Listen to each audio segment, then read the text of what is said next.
Greetings, unsettled souls. Welcome to the Correct Views. It's Sam I.B. Gangi doing political commentary for the Media Speaks, giving you a different part of the normal intro song because that's the way it's decided to cue. What are you going to do? Hey, friends, what's up? Welcome aboard. I'm going to talk about a couple of things today, just a couple topics that have absolutely struck me as the strangest thing ever. I've said for a long time that I'm a firm believer in the Mandela effect, whatever you want to call it. Things just aren't where they're supposed to be. Okay? One of those things is Bush worship. All right, friends. The Bush family has been hated by every liberal from here to Budapest for as long as I've been alive. This is just a simple fact. Bush Jr. is, as I remember, one of the most detested presidents of all time.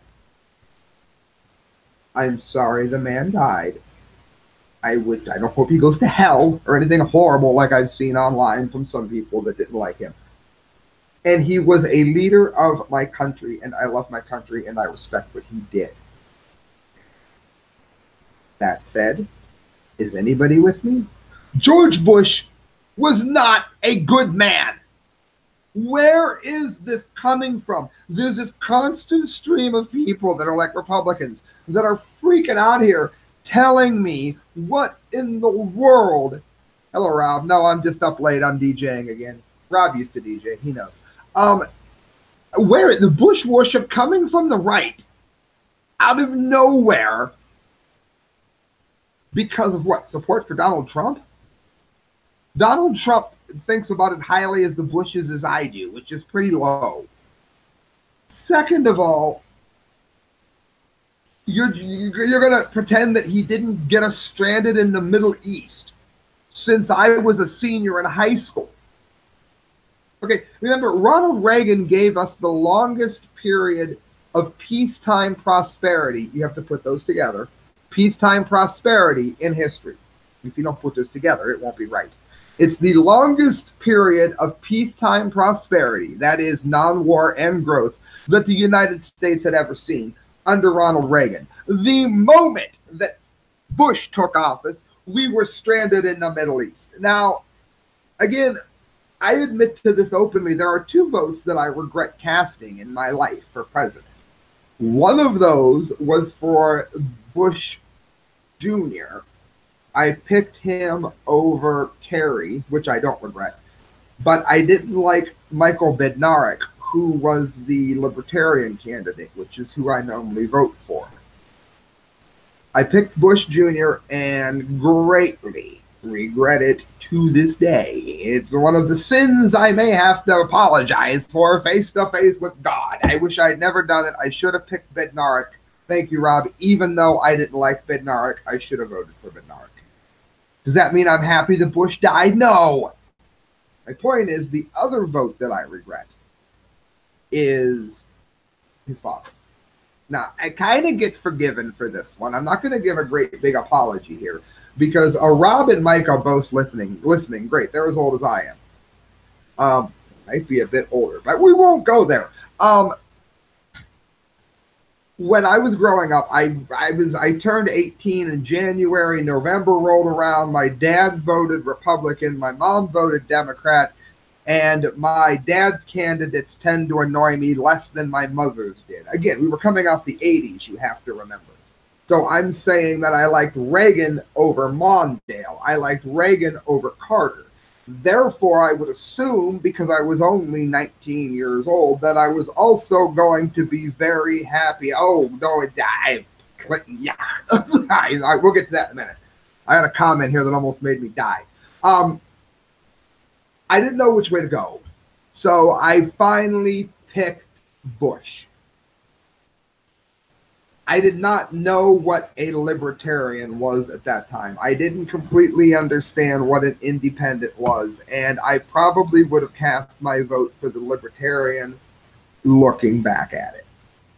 I probably would have done that. However, I didn't know any better. But those are the two votes that I greatly regret. Why? I'll tell you why. I'll tell you why I don't like Bush Sr. It's really easy. First of all, we have the issue that he's the one who got us stranded in the Middle East. After the prosperity and peace that Reagan brought us, that's what he brought us into. We hadn't been involved in much of anything after Vietnam, thanks to Carter, who I didn't like him a lot, but he was peaceful. Carter and Reagan kind of kept us out of things. Yeah, Reagan attacked Libya, but it was once. It wasn't a war. The moment Bush got in there, we got tied up to the Middle East in no end. This man was a disaster.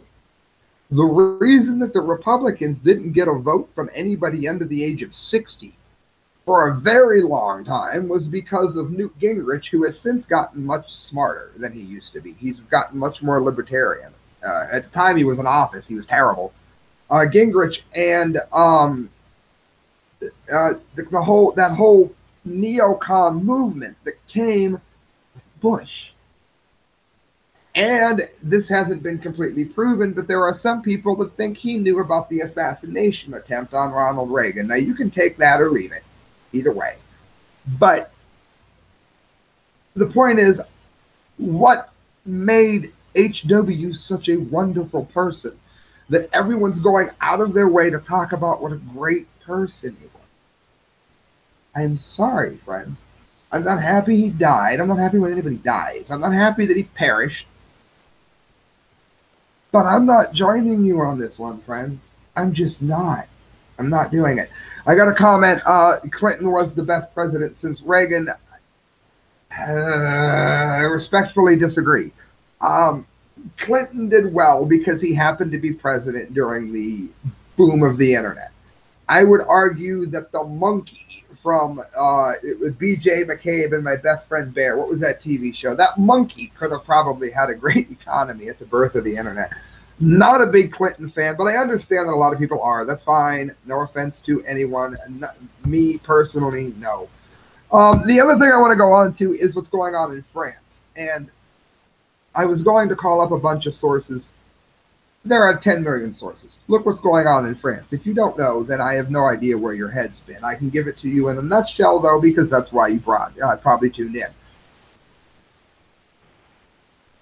France has been going in an extremely liberal direction for a very long time. And by that I mean what liberalism means now, not classic liberalism, because I'm somewhat of a toss between a libertarian and a classic liberal.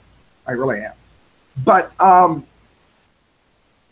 by that I mean I think healthcare is a human right, that kind of thing. It tends to lean left.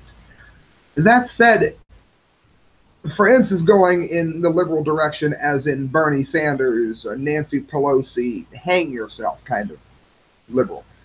So what we have here now is a lot of people in France who decided that they, first of all, believed in the lie, L-I-E, it is not happening, lie of man-made global warming. Man is not warming the planet. And I'm going to give this to you in a nutshell. There's a million ways that you can look this up. There's a ton of people that have said this. For instance, I would say look up no warming in 19 years. You can search that. Don't search it on Google. Search it on anything else. Preferably Start Page, because they don't filter between left and right opinions. Okay, now I'm going to draw a box here on this business card. Okay, now it's kind of a rectangle. All right. Now you see this. That there is a period of time. And during that time, let me draw an arrow, the planet has warmed up. And this is what they show you all the time. Here's the problem. I'm going to draw a great big box now, if my pen will work. Things never work when you're live. Did you ever notice that? Okay. Now, this is all of the recorded time that we know. Now, during that time, we have seen this. See what that is? It has been warmer and hotter and colder and chillier. During all of recorded history, long before the invention of the combustion engine, man is not warming the planet at all. It's not happening, and it can be scientifically proven for anybody willing to simply look at the facts. Okay? It's that damn simple. Having said that, a lot of people in France decided that they were going to get on this global warming shit. So they did so, and they elected a number of people who said openly, if you elect me, I am going to raise your taxes on energy, which is gas, heat, electricity. We're going to raise the rate on that. Maybe not gas, depends on how it's done. Because normally your gas is triggered by your electric, so you know what I mean. But it can go either way. But you know what I'm saying. Your heating, your energy costs are going to go up, so that we can pay to stop global warming, so that we can have a war on your car, so that we can make you think that driving your kid to school is warming the planet. It's not happening. However, these dolts in France, like much of the rest of the world, decided to go ahead and vote for people that were going to raise their taxes. Now, I forget the exact breakdown, but it was like because they buy their gas in liters. When you broke it down to gallon, it was like $3 or $4 in taxes. So what's gas right now? Like $1.97. Let's round it $2. $2. By the way, thank you, Mr. Trump. $2 a gallon. Okay, if you were in France, the gas would be $5 to $6 a gallon. So the people freaked. I mean, they freaked. And riots were happening, and unfortunately people got hurt, and I'm not in favor of that. Nobody needs to go that far. That's not what peaceful protest is. Even if you win through violence, then you're opening the door for the other side to do the same thing. And that's not a great idea. However, I'm so unbelievably proud of the French people, because do you know what they did? They stood up for themselves enough that Macron pulled the gas tax. Yes, indeed. He pulled the gas tax, and it is no longer on the people. What's my point? There's a lot of points. Why do we have a migrant caravan that's coming to America because they think they're entitled to get in when they're not? For one thing, they're being hounded by thugs and gangs, not the government. So please, as I've said this before, stop with the, what about the Jews when they were fleeing Hitler? That was the government attacking the people. Well, Sam, you always want to let Christians in from Syria. Yes, because the Syrian government is doing absolutely nothing to stop their slaughter. The people in this caravan are fleeing gang violence. If you look at the numbers, the gang violence is just as bad in some boroughs, whatever they call it, some areas, if you will. I like New York, so I use the word boroughs. Some areas of Chicago are just as violent as El Salvador and Honduras. You don't see Canada saying that people who have it bad in Chicago can seek asylum in Canada because the gangs are bad. Why? Because that is a social issue. It is not the government attacking the people. If these people had stood up for themselves the way the people in France stood up for themselves, the gangs would be running for their lives. That's why I'm proud of the French people. And let's face it, throughout history, France has dropped the ball a lot. Okay, they're like the Tampa Bay Buccaneers when it comes to fumbles. No one does it better. Yeah, maybe the Browns. Now I lost half my viewers. Hate mail incoming. I get it. But they stood up for themselves. If it wasn't for us, the French people would be speaking German today, okay? They'd be a lampshade, to quote Michael Savage. But they did it right, friends. Today, they did it right. So thank you for tuning in. Good night. God bless. Do remember that you can donate at the correct views at hotmail.com. You can donate through PayPal. I get paid nothing to do this unless you donate. When you donate, it helps me do a better show, a more frequent show, and all of that good stuff. So please do so. Thank you, friends, for listening. Good night. God bless. And it's going to take me a minute to get these all shut off, just like it did for me to get them all turned on. Thank you, as always, YouTubers, media speakers. Good night. God bless. Someone's listening. Who's listening at 4:43? Leave me a comment.